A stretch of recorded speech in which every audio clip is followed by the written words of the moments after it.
성도님들 인사드리겠습니다. 안녕하십니까?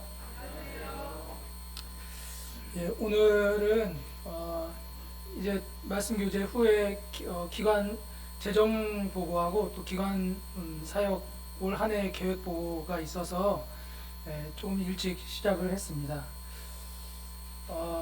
성도님들 앞에 보시는 이 글자를 혹시 읽을 수 있으신가요? 예, 이 글자는 프로스 헤브라이오스라는 헬라어입니다. 그 이제 맨 왼쪽에 있는 이 프로스라는 단어는 누구누구에게 누구누구를 향해라는 전치사고요. 그 다음에 오른쪽에 있는 헤브라이오스는 히브리인들 이제 복수입니다. 히브리인들이라는 복수입니다. 그래서 이것을 합치면 히브리인들에게라는 이제 이런 단어가 되고요. 히브리서의 헬라어 제목이 바로 이 프로스 헤브라이오스라고 이렇게 되어져 있습니다. 그래서 이것을 통해 봤을 때 히브리서가 히브리인들, 그러니까 유대인들에게 보내는 편지구나라는 것을 이 제목만 보고 이게 딱 알 수가 있습니다. 그래서 오늘은 성도님들 지금 우리 큐티를 히브리서를 하고 계시잖아요. 그래서 3월달부터 이제 히브리서 큐티를 시작하고 있는데 이 히브리서에 대한 전체적인 개요와 또 큐티를 하면서 좀 도움을 드릴 수 있는 이런 부분을 생각을 하다가 오늘 말씀을 교재를 준비를 했습니다. 먼저 히브리서 3장 1절 말씀을 다 같이 한번 읽어보겠습니다. 시작. 그러므로 함께 하늘에 부르심을 받은 거룩한 형제들아, 우리가 믿는 도리의 사도이시며 대제사장이신 예수를 깊이 생각하라. 예수를 깊이 생각하라. 영어 성경을 보니까 어떻게 되어 있냐면 너의 모든 생각들을 예수님께 고정시켜라 이렇게 되어 있습니다. Fix your thought on Jesus. 너의 생각들을 예수님께 고정시켜라. 이것을 이제 우리 한글 개역 개정에 예수를 깊이 생각하라 이렇게 이제 번역이 되어 있습니다. 예수를 깊이 생각하라 이 단어, 이 표현을 이제 히브리서를 큐티를 하면서 성도님들 이제 계속 생각을 하게 될 것인데요. 이것이 어디에도 나와 있냐면 이게 이제 우리 성도님들 큐티를 하지 않습니까? 나무향기와 하늘대와 아이 만나에 보면 그 표지 제목에 이게 주제어가 예수를 깊이 생각하라 이렇게 되어 있습니다. 혹시 알고 계셨나요? 그래서 지금 오늘 이 시간에는 이 큐티의 히브리서 말씀을 교재를 하고 지금 뒤에 보면 이 큐티 교재가 많이 남아 있습니다. 그래서 저의 바람은 오늘 이 말씀 교재를 끝나고 나서 성도님들이 히브리서 말씀이 한번 읽고 싶구나, 정말 내가 여기 빠져보고 싶다 이런 생각이 들어서 뒤에 있는 큐티 책을 다 가져갈 수 있는 그런 바람을 가지고 오늘 말씀 교재를 준비를 했습니다. 저희가 올 한 해에 이제 성도님들 이쪽에 보시는 교회 목표에 보면 평안에 매는 줄로 성령이 하나 되게 하신 것을 힘써 지키라고 했고, 그 중에 이제 실천사항 세 번째가 함께하는 일에 힘쓰자 이 부분입니다. 그래서 지금 성도님들이 큐티하는 이 부분도 어찌 보면 함께하는 일이기 때문에 이 함께하는 일에 성도님들이 다 같이 마음을 가지고 동참하기를 바라는 마음에서 이 말씀을 준비를 했습니다. 그리고 성도님들도 아시겠지만 밴드에 보면 매일 우리 중년반 형제님들이 큐티를 묵상을 하고 거기에 이제 올려서 나누고 있습니다. 그래서 이러한 부분들도 같이 참여하시면서 이 히브리서를 3월과 4월 이제 또 5월과 6월까지 있을 텐데 이 큐티 말씀에 한번 푹 젖어서 지내시면 어떨까 이렇게 권유를 드려봅니다. 이 히브리서를 묵상하면서 이런 생각들을 하게 됩니다. 이 히브리서는 누구에게 썼을까? 이것이 편지인데 편지라 하면 발신자가 있고 수신자가 있잖아요. 그럼 이 히브리서는 누구에게 썼을까? 그리고 두 번째는 또 언제 썼을까? 그래서 이 언제 썼을까가 중요한 이유는 이 편지를 썼을 당시에 어떤 시대적인 상황이나 배경은 어떠했을까? 이런 부분들을 알 수가 있고요. 그 다음에 또 하나는 그러면 왜 썼을까? 이 편지를 쓴 목적이 있잖아요. 그래서 이 서신서를 쓴 목적이 무엇일까? 이 부분을 또 고민을 해보게 되고요. 그러면 이 히브리서 말씀을 묵상하고 있는, 또 매일같이 큐티를 하고 있는 우리에게 주는 교훈이 무엇일까? 이 부분을 생각을 해볼 필요가 있습니다. 물론 이러한 부분들을 모르고서도 히브리서를 묵상하는데 전혀 어려움은 없습니다. 전혀 어려움은 없지만 항상 관찰, 해석, 적용에 있어서 저는 관찰을 100이라고 한다면 관찰, 해석, 적용을 100이라고 한다면 관찰이 저는 한 50이라고 보여지거든요. 그러니까 이런 부분들을 충분히 이해하고 묵상하는 것과 이런 부분들을 그냥 모르고서 묵상하는 것은 이 말씀의 묵상의 깊이와 또 감동이 분명히 달라진다라는 것을 말씀을 드리고 싶고, 그래서 오늘 이 시간에는 성도님들 히브리서 큐티를 이제 묵상을 이제 막 시작을 하고 있는데 이 관찰에 대한 부분들을 성도님들께 말씀을 드리고 히브리서 묵상을 계속 할 수 있도록 도움을 드리고자 합니다. 먼저 이 히브리서는 누가 썼을까? 이 부분은 일단 결론은 확실하지가 않습니다. 이 편지를 누가 썼는지에 대해서는 확실하지가 않은데요. 여러 가지 견해들이 있습니다. 하나는 이 교리를 먼저 기술하고 그 다음에 이것을 근거로 실천을 강조하는 것이 이 사도 바울의 서신서들이 거의 대부분 이런 형태로 되어 있습니다. 그러니까 앞부분에서는 어떤 교리를 강조하고 그 다음에 뒷부분에 가서는 이 교리를 근거로 실천을 강조하는 이 사도 바울의 이런 것들을 보면 히브리서도 마찬가지로 1장부터 10장 18절까지 11장 가까이까지는 이 교리적인 부분을 말씀하고 있고, 그 이후에 이제 11장부터 13장까지는 실천적인 부분을 말씀을 하고 있기 때문에 이러한 측면을 놓고 보면 사도 바울이 썼을 가능성이 있다라는 이제 이러한 주장들이 있습니다. 그래서 우리 큐티도 이렇게 보면요, 3월과 4월은 이 교리적인 부분에 초점을 둔 11장까지가 교재가 되어 10장까지가 교재가 되어 있고요.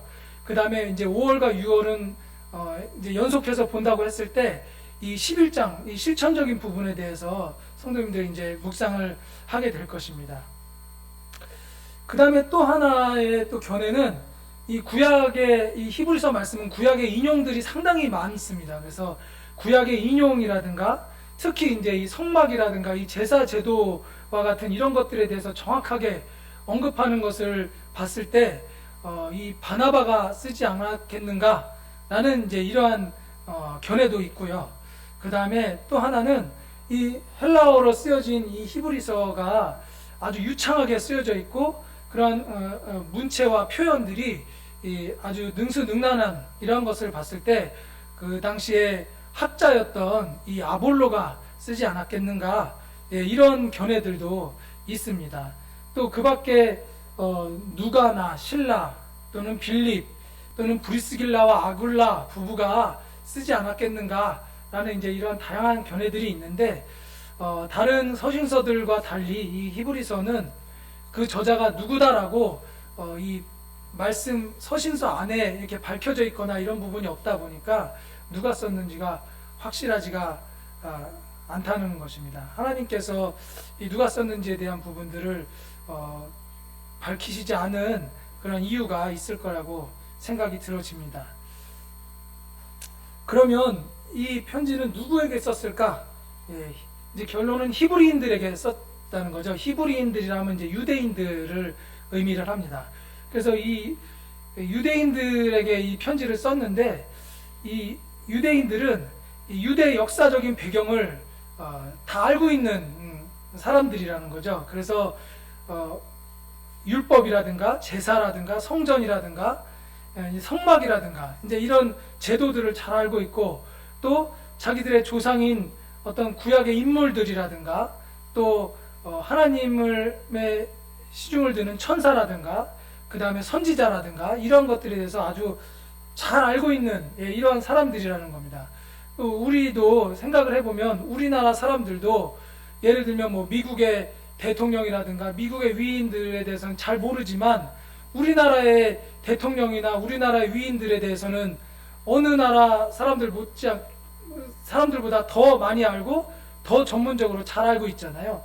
이순신 장군 하면은 우리나라 사람들 중에 모르는 사람이 없고, 또 이승만 대통령 하면 우리나라 사람 중에 모르는 사람이 없는 정도로 마찬가지로 이 히브리인들은, 이 유대인들은 자기 나라의 어떤 역사와 전통에 대해서 그 누구보다도 잘 알고 있었다는 겁니다. 그래서 이러한 사람들에게 이 예수 그리스도의 복음을 전한다는 것이 정말 쉽지 않은 이러한 상황이겠다라는 것을 알 수가 있습니다.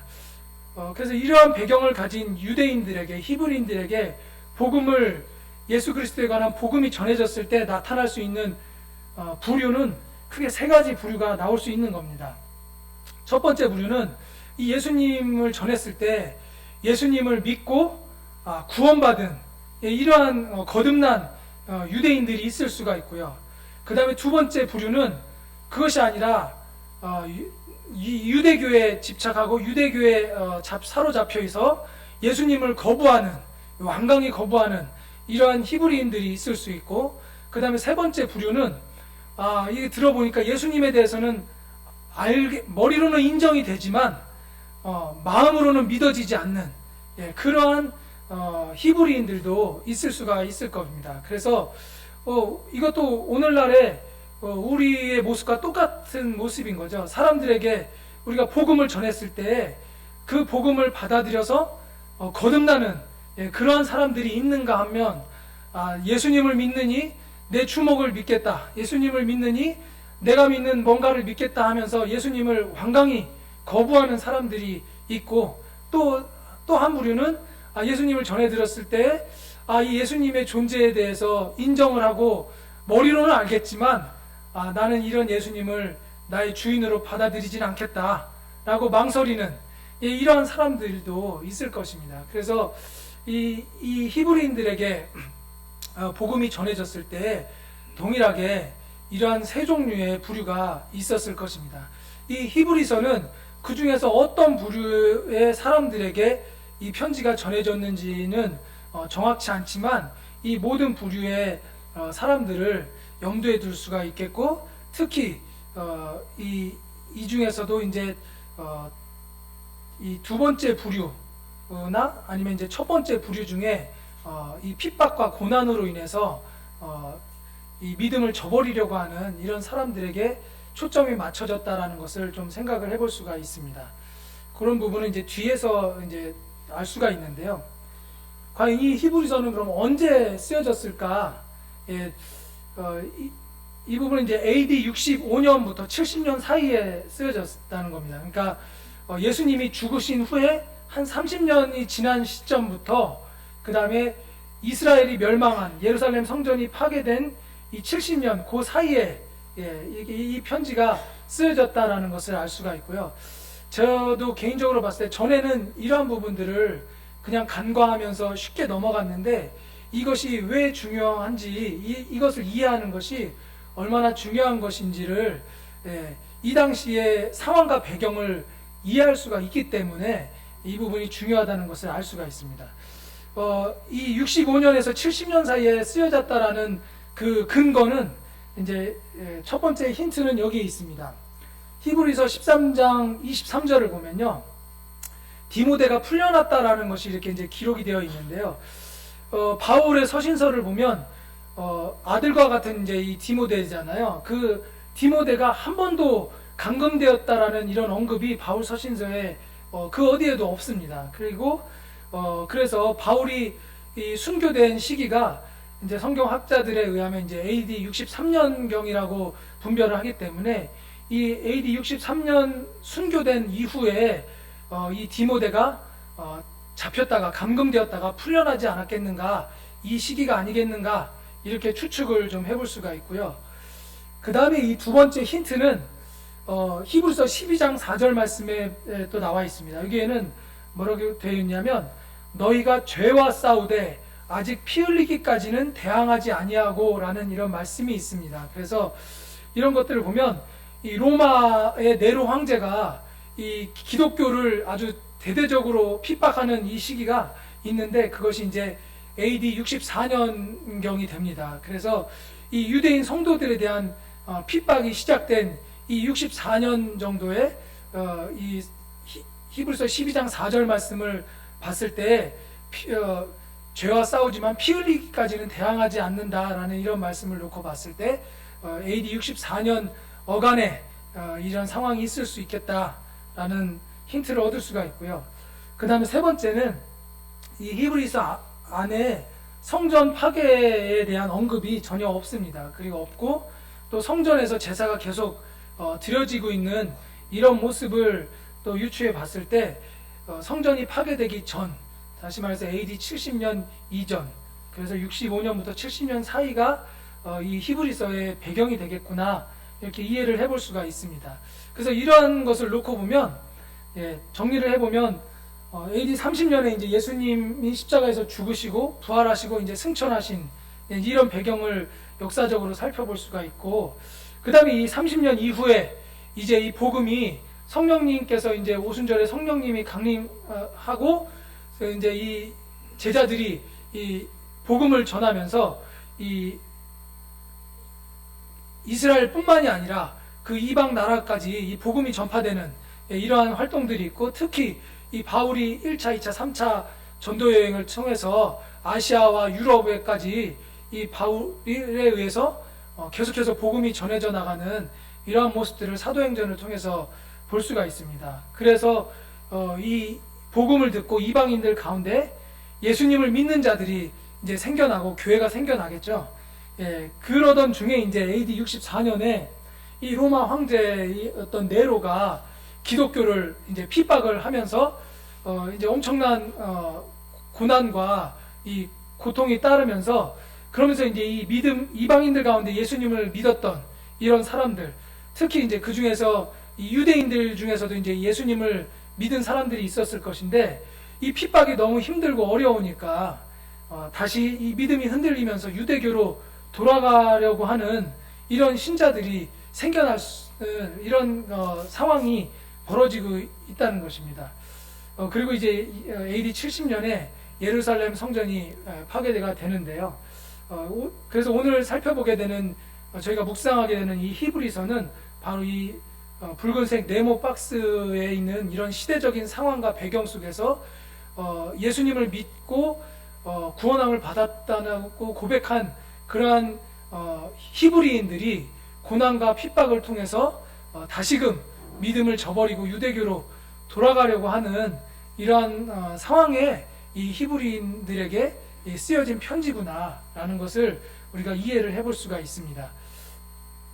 당시 예수님을 믿는 이 히브리인들이 겪었던 고난을 보면요, 외부적으로는 이제 저희가 살펴본 것처럼 이 로마 황제에 의해서 아주 그 기독교의 박해가 있었던 것이고, 또 내부적으로는 이 유대교의 사례로부터 또 이 배교에 대한 이런 박해가 있었습니다. 그래서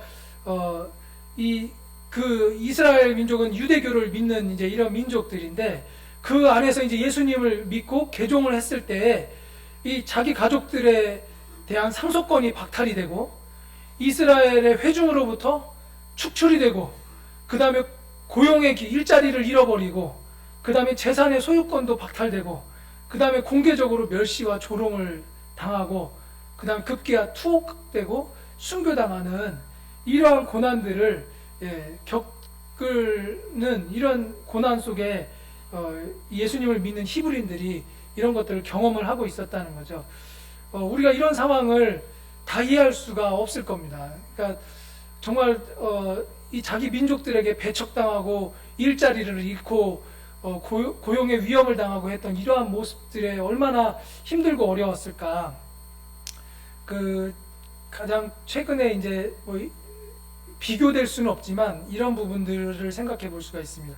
우리가 이제 방역 패스 같은 것들이 이렇게 있으면서 방역 패스가 없으면 이제 식당도 입장도 안 되고 어디 갈 수도 없고 뭐 이런 것들 있잖아요. 그런 걸 보면서 차라리 백신을 맞는 게 낫겠다. 이제 이런 부분들이 있는 것처럼 그런 것들과 비교도 되지 않을 정도로 이 예수님을 믿는 히브리인들이 겪었던 고난과 고통은 훨씬 더 컸다는 겁니다.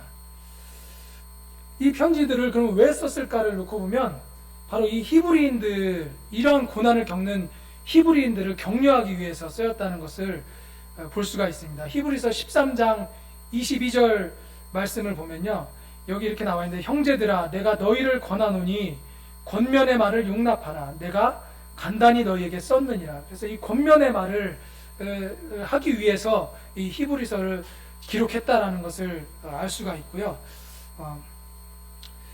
이 믿음에 흔들리고 유대교로 다시 돌아가려는 이런 히브리인들을 격려하기 위함입니다. 그래서 그들에게는 눈에 보이는 것과 보이지 않는 것이 있었습니다. 그들의 눈에는 율법이 눈에 보였고요, 성전이 눈에 보였고 제사가 눈에 보였습니다. 그렇지만 눈에 보이지 않는 것들은 하나님의 은혜로 구원받는 거 눈에 보이지 않았습니다. 내가 구원받은 거 눈에 보이지 않았고요, 믿음이라는 거 눈에 보이지 않았습니다. 그러다 보니 이 눈에 보이지 않는 이런 추상적인 것들을 잡기보다는 당장 눈에 보이는 율법과 제사와 이런 성전으로 돌아가려고 하는 이러한 마음들이 당연히 이들 가운데에는 이 고난과 고통 속에서 있었을 겁니다. 우리의 경험을 놓고 보더라도 보이지 않는 것보다 보이는 것에 더 끌리는 그런 경향들이 있잖아요. 이 히브리인들이 겪었던 이 상황도 바로 이런 상황이었다는 겁니다.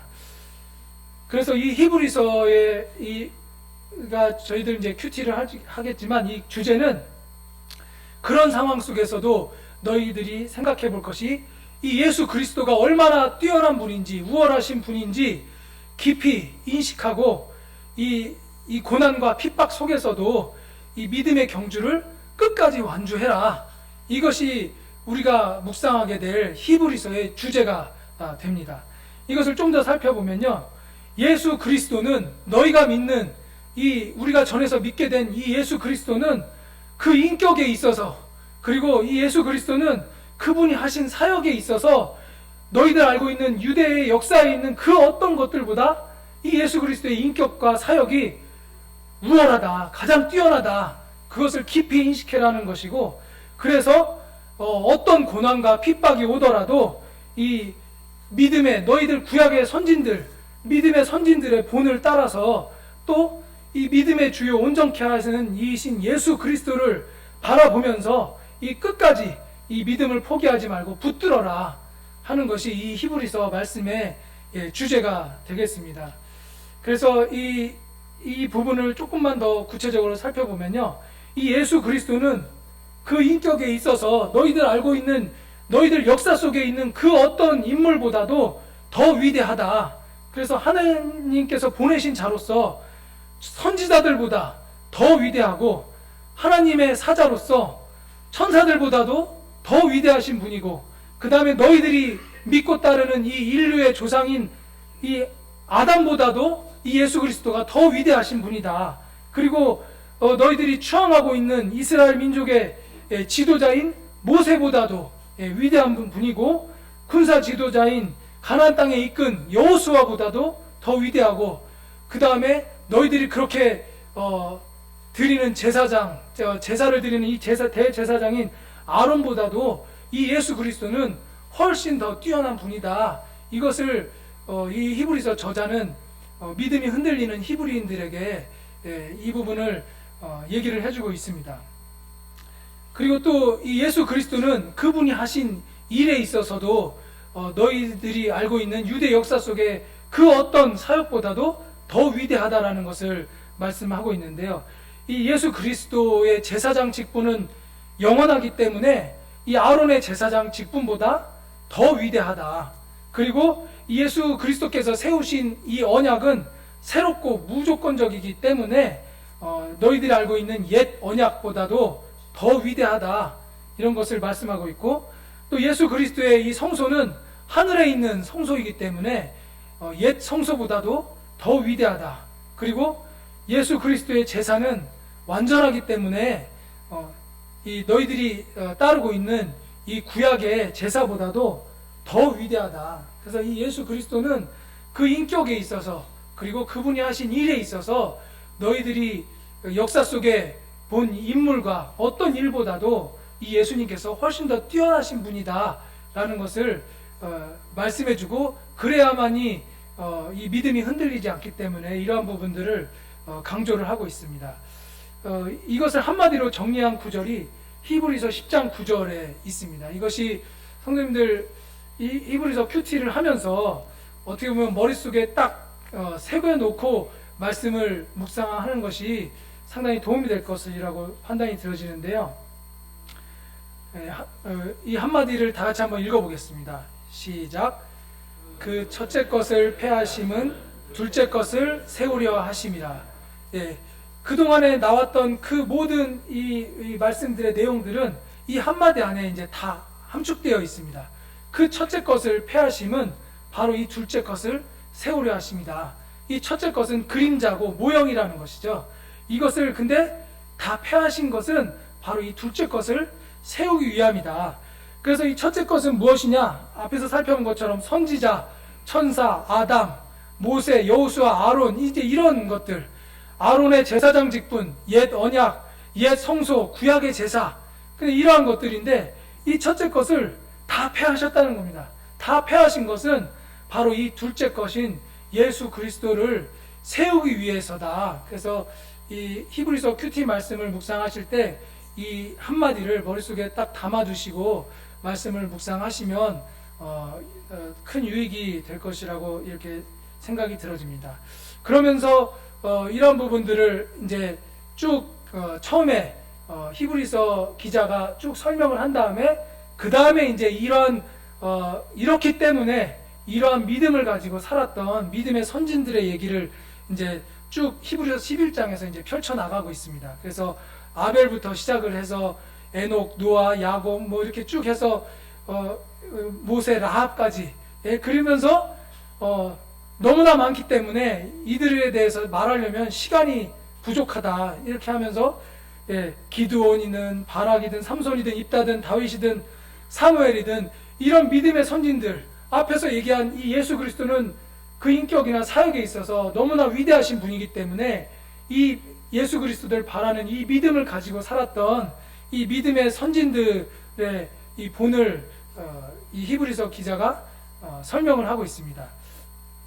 그러면서 이제 이 기자들의 내용을 쭉 예급을 하면서 결론적으로 언급을 하고 있는 것이 이제 마지막 11장 믿음의 장을 마무리하면서 그들은 믿음으로 나라를 이기기도 하며 의를 행하기도 하며 약속을 받기도 하며 사자들의 입을 막기도 하며 불의 세력을 멸하기도 하며 칼날을 피하기도 하며 연약한 가운데서 강하게 되기도 하며 전쟁에 용감하게 되어 이방 사람들의 진을 물리치기도 하며 여자들은 자기의 죽은 자들을 부활로 받아들이기도 하며 또 어떤 이들은 더 좋은 부활을 얻고자 하여 심한 고문을 받되 구차히 풀려나가기를 원하지 아니하였으며 또 어떤 이들은 조롱과 채찍질 뿐만 아니라 결박과 옥에 갇히는 시련도 받았으며 돌로 치는 것과 톱으로 켜는 것과 시험과 칼로 죽임을 당하고 양과 염소의 가죽을 입고 유리하여 궁핍과 환난과 확대를 받았으니 이런 사람은 세상이 감당하지 못하느니라.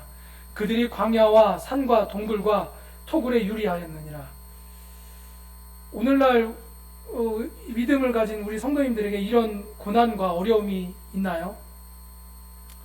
이 당시에 이 믿음을 지켰던 이 히브리인들은 이런 고난과 이런 어려움 속에서 또 이 믿음의 선진들이 이러한 본을 보였다라는 것을 히브리서 기자가 말씀을 해주면서 동일하게 이런 어려움과 고난이 있지만 이 믿음의 선진들의 모습을 보면서 너희들 흔들리지 말고 이 믿음을 잘 지켜라 라고 히브리서 기자가 말씀을 하고 있는 것입니다. 그러면서 이제 마지막으로 이 믿음을 저버리는 자들에 대한 경고를 말씀을 하고 있습니다. 너희는 상가 말씀하신 일을 거역하지 말라. 땅에서 경고하신 일을 거역한 그들이 피하지 못하였거든 하물며 하늘로부터 경고하신 일을 배반하는 우리일까 보냐. 우리 하나님은 소멸하는 불이심이라. 그래서 이러한 것들을 계속 얘기를 하면서 히브리서 기자는 중간중간에 그리고 마지막에 이 믿음을 저버리는 자들에 대해서 경고하는 것을 볼 수가 있습니다. 하나님은 소멸하는 불이시다라는 이러한 말씀이 이 베드로후서 3장에 잘 풀어져 있습니다. 우리 성도님들 다 같이 한번 읽어보겠습니다. 시작. 그러나 주의 날이 도둑같이 오리니 그날에는 하늘이 큰 소리로 떠나가고 물질이 뜨거운 불에 풀어지고 땅과 그 중에 있는 모든 일이 드러나리로다. 이 모든 것이 이렇게 풀어지리니 너희가 어떠한 사람이 되어야 마땅하냐. 거룩한 행실과 경건함으로 하나님의 날이 임하기를 바라보고 간절히 사모하라. 그날에 하늘이 불에 타서 풀어지고 물질이 뜨거운 불에 녹아지려니와 우리는 그의 약속대로 의가 있는 곳인 새 하늘과 새 땅을 바라보도다. 이 땅과 이 하늘은 하나님 창조하셨지만 이 말씀대로 마지막 날에 하나님의 불에 의해서 다 소멸될 것입니다. 영원하지 않은 것과 영원한 것이 있으면 우리는 어떠한 것에다가 가치를 두고 살아야 되겠습니까? 너희가 어떠한 사람이 되어야 마땅하냐? 없어질 것과 영원할 것이 있는데 어디에다가 가치를 두고 어디에다가 너희들의 마음을 두고 살아가는 것이 마땅하냐? 이렇게 질문을 하는 것입니다. 이런 것들을 놓고 봤을 때 오늘날 우리에게 주는 교훈은 예수를 깊이 생각해야 되는 겁니다. 예수를 깊이 생각하라. 그리고 믿음을 본받으라. 이렇게 되는 거죠. 히브리서 1장부터 10장까지 큐티를 하면서 예수를 깊이 생각하는 시간이 되기를 바라고요. 또 이제 11장부터 이제 5월달부터 이제 하게 되면 이 믿음을 본받는 이러한 것들을 또 큐티를 하면서 생각을 하면은 좋겠습니다. 마지막으로 히브리서 12장 1절과 2절 말씀을 읽고 오늘 말씀 교제를 마치도록 하겠습니다. 시작. 이러므로 우리에게 구름같이 둘러싼 허다한 증인들이 있으니 모든 무거운 것과 얽매이기 쉬운 죄를 벗어버리고 인내로써 우리 앞에 당한 경주를 하며 믿음의 주요 또 온전케 하시는 이인 예수를 바라보자. 이상으로 말씀 기를 마치겠습니다.